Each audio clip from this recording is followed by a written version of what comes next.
are able to praise someone we love or who has made an impact in our lives.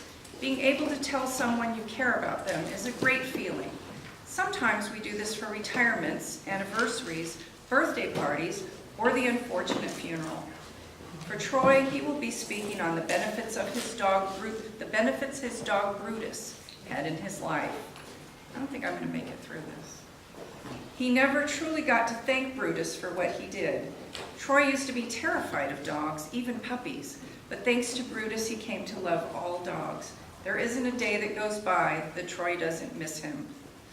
I know I'm going to be in tears before this is over. Speaking out of the Advanced Communicator Manual, Special Occasion Speeches, Project 2, Troy will speak in praise of his late doggie. His objectives for his speech are: prepare a speech praising or honoring someone, either living or dead. Address 5 areas concerning the individual and his or her accomplishments. Include anecdotes illustrating points within the speech. The time is 5 to 7 minutes. Please welcome Troy Dukart. I love you, Brutus. I love you, Brutus. Troy Dukart.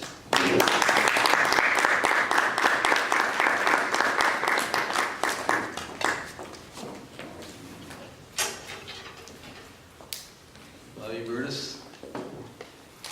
First of all, who are the small dog lovers? Okay, not a lot. How about the big dog lovers? Oh, you gotta dominate. All right, where the cat lovers at? All right. You know, fun fact, I actually am allergic to cats, so I'm immediately a dog lover. But I get my cat fix on the internet through the cat videos. But, like I fellow Toastmaster guests, like in my introduction, for a long time, it didn't matter what kind of dog came into the room, I was terrified of them. Like, even a little baby puppy, I would run, just like, ah! It was crazy. But it was because when I was really young, a dog barked in my face, and when you're 3 years old, you think all dogs are just big wolves trying to get you.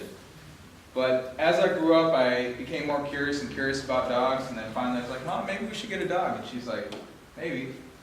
And then one day, I was sitting on the couch, and then she comes over, and she's got this little ball of fur in her hands. I was like, Mom, is that a wig or something? Like, what you got going on there? But all of a sudden, she sets this little ball in my lap, and I got him right here, and the hell? And he's just like, hey, I don't know what's going on either, man.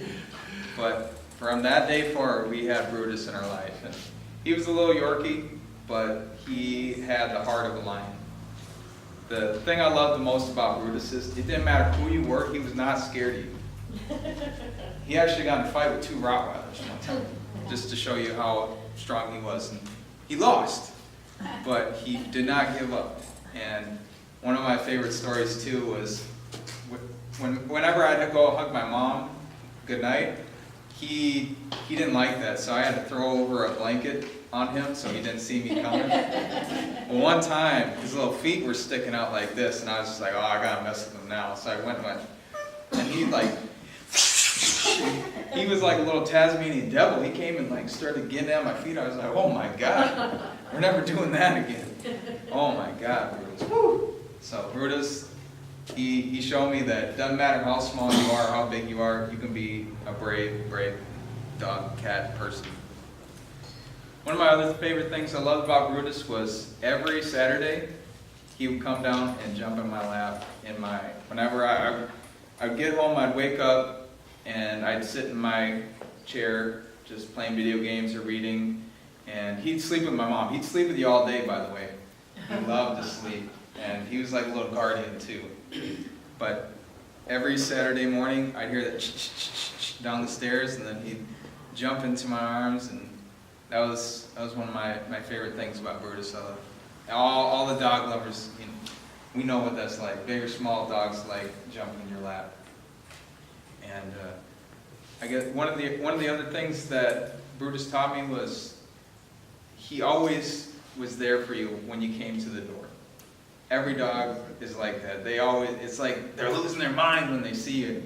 And I love that about him. Me and my mom actually played games. We'd sit on other sides of the room, and we'd be like, who loves you, who loves you? And he'd go back and forth, you know, and we'd drive him crazy. And then I'd finally like I'd get him, and then my mom would be like, well, I buy all the food, so then we'd run back over to my mom, because he loved food too. And then one of the unfortunate things was when I was in basic training, before I left, Brutus was in bad health. He lost his eyesight, he was having trouble keeping food down, he was basically starving to death. And I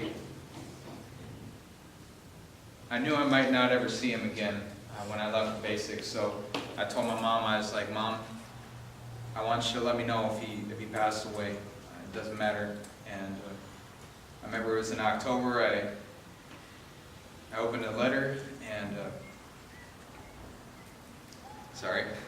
and it said that he had passed away. And it was really tough, because in that environment you can't show any emotion, you got to be strong. But I remember that night, I thought about it all day, I could hardly speak to anybody. And then when I got in the bed, I basically just cried all night, and it was really hard, because you never know what that's like until it happens. You think that your dog's going to be with you forever. So Brutus also taught me to really cherish what you have, because it could be gone, and then it's never there again. So Brutus will always be with me, and like I said, I always remember him for how brave he was. He didn't take no crap, you know, we always used to say. So Brutus is always going to be special to me. So Brutus, I love you, and thank you for everything you did for me.